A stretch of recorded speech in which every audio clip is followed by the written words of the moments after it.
So azo compounds can be used to generate free radicals of different types. Okay. Third method by which we can generate free radical is the electrolysis method. It is a very important method again, widely used method for variety of reactions. So under this method, we will discuss different three types of electrolysis.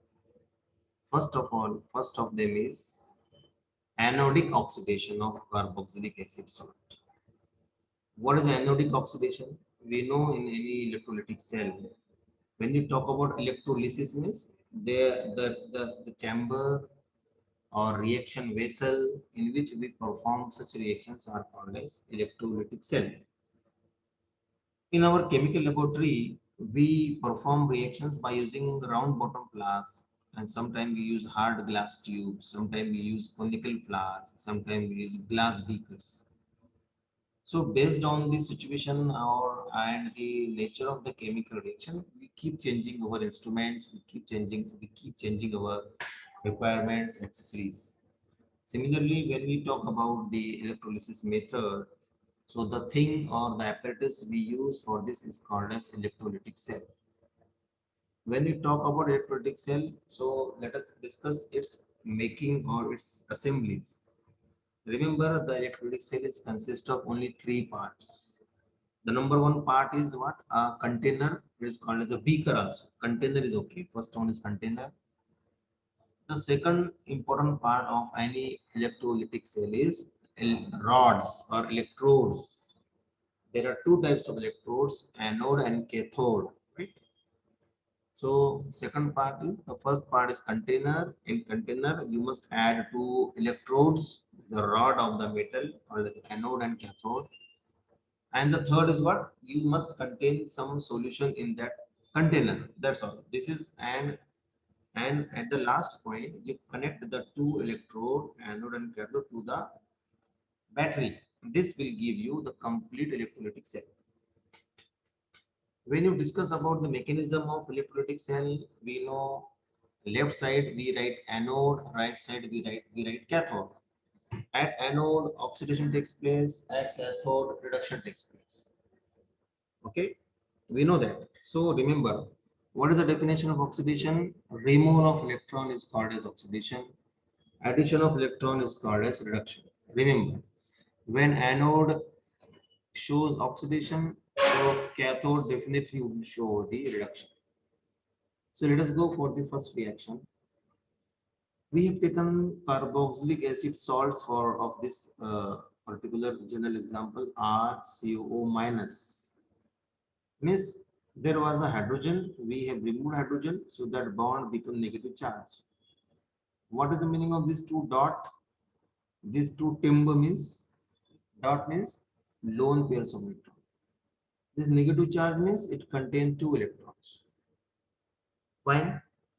Now anodic oxidation means there is a loss of electron from this minus charge. Remember, this minus charge means how many electrons?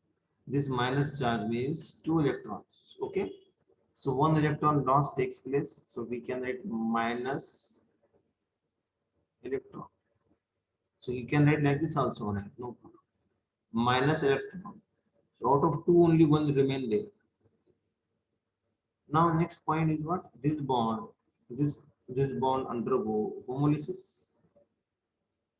This bond undergo homolysis, and radical formation takes place and removal of CO2 gas also.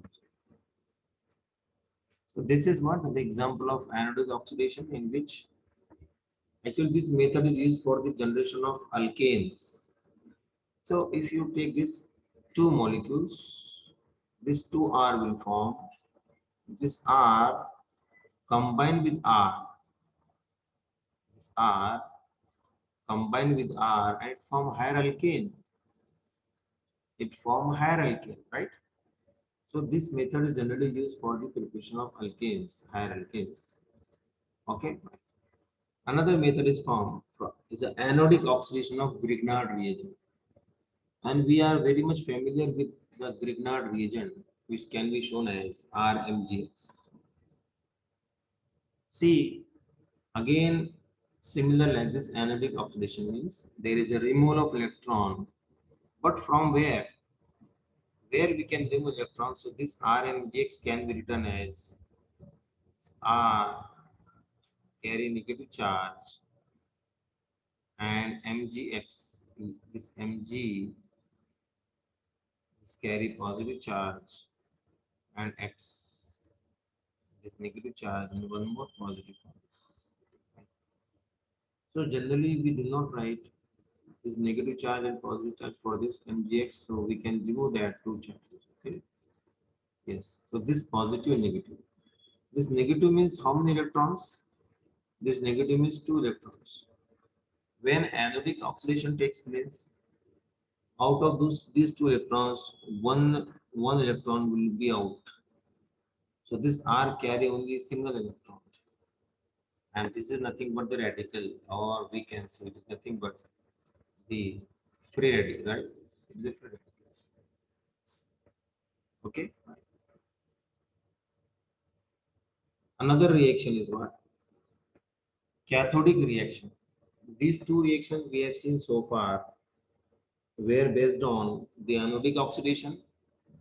Now let us go for the cathodic reduction, and it is for ketones.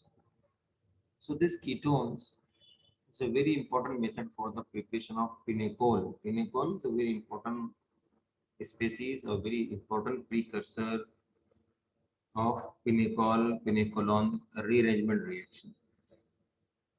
How this pinecol is generated? Because it is a challenge to prepare the pinecol, symmetric pinecol or asymmetric pinecol. It's a challenge.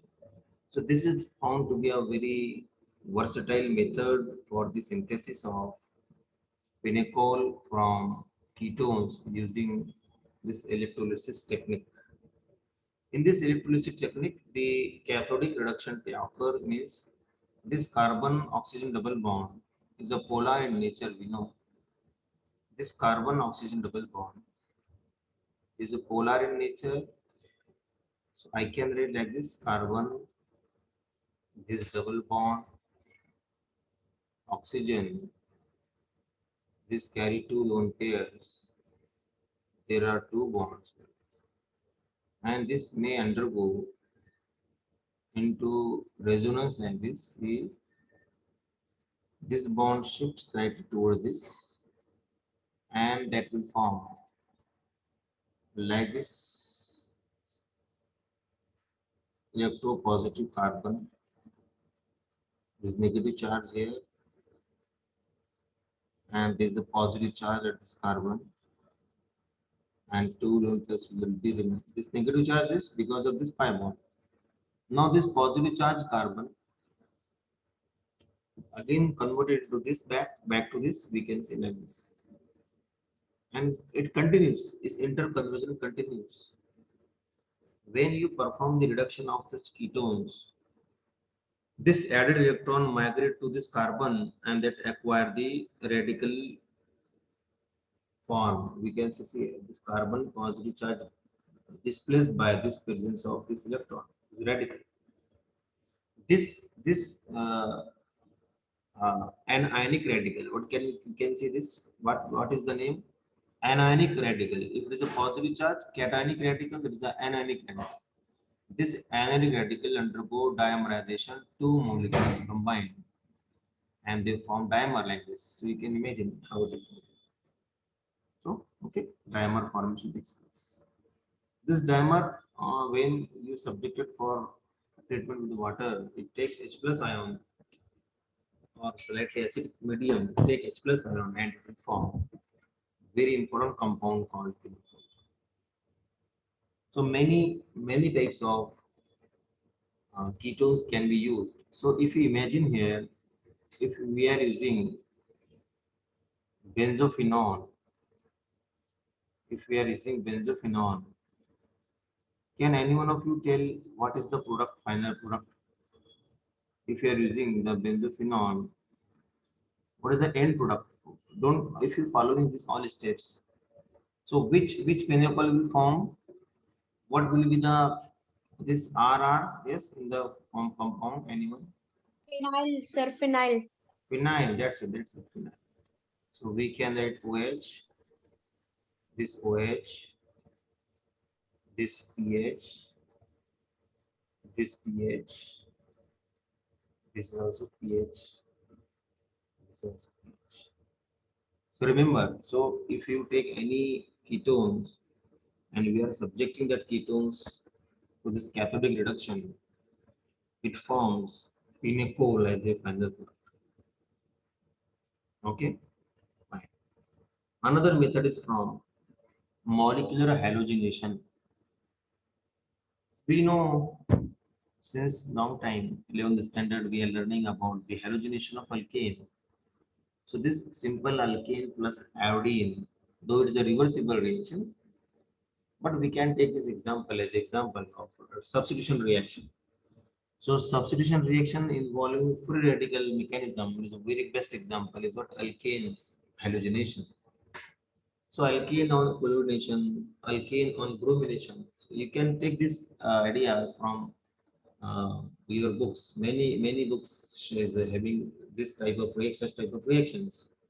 Alkanes on chlorination, alkanes on halogenation, bromination. They undergo in the presence of sunlight. Undergo free radical substitution reaction. So very best example of free radical substitution reaction is what the halogenation of alkane. Okay. And the another method is what? Another method is the generation of free radical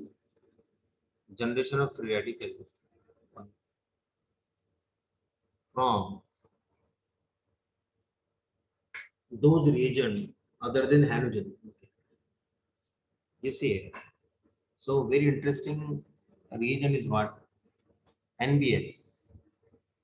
NBS is a very interesting reagent and bromosuccinamide. This is the structure of NBS. You will find various reactions containing NBS in your NET exam, GATE exam, SET exam, many exams. So what is NBS? If you take NBS and you take alkane, so this bromoalkane will form. So we can say NBS is used as a brominating agent. And this reaction takes place by free radical mechanism. How you can see? First of all, this NBR bond undergo homolysis. You see here? This NBR bond undergo homolysis. Okay. And it form the radical and plus Br radical. We can write no problem. We can write Br radical also. This is the Br radical. Okay. Yes. Yes. Now what is next? Next is what? Next is that free radical generated by our succinimide free radical. Succinimide free radical undergo chain propagation, react with alkane and it remove hydrogen, generate alkyl free radicals. This alkyl free radical then free to react with the NBS by homolytic cleavage or homolysis and takes bromine and form RBR and again generate succinimide free radical. This succinimide again react with another alkane and form alkyl free radical. This alkyl free radical reacts with another new target NBS, form alkyl bromide and again succinimide. And this continues called a chain reaction. This reaction will continue till the complete consumption of one of the reactants. Either alkane has to be consumed completely or NBS should be completely consumed. So these are the 5 methods by which we can prepare, we can generate the free radicals and many reactions are possible. So as an extension of this reagent NBS, there are few reactions for NBS we will see here. So NBS is a very important, versatile, efficient reagent for the bromination of many compounds, but conditions are there. Bromination takes place at only those carbon which are allylic carbon, benzylic carbon, or tertiary carbon. Only these three types of category carbon undergo bromination and give bromogenic compound. You see here. So cyclohexene is before you. And NBS is the brominating agent. CCl4 is the solvent. This is a benzoyl peroxide is what? It is the initiator. So can you tell me how many allylic carbon are there? What is allylic carbon? Anyone? Yes. Who will tell allylic carbon? There is Carbon two allylic adjacent to carbon. sp2 carbon. Yes. So Yes. this is the allylic carbon, right? This is the allylic carbon. Yes. Yes. So how many allylic carbon? Two allylic carbon. In fact, there is only one type. They are same. Okay. So this allylic carbon undergo what? The bromination, and you will get bromine here. What is the IUPAC name of this compound? It is 3-bromocyclohexone and same 3-bromocyclohexone. Both are same. Okay. I have shown here only to understand the concept. Nothing more than that. Both are same. If I am writing only one, so it is 100% right. Because they are same.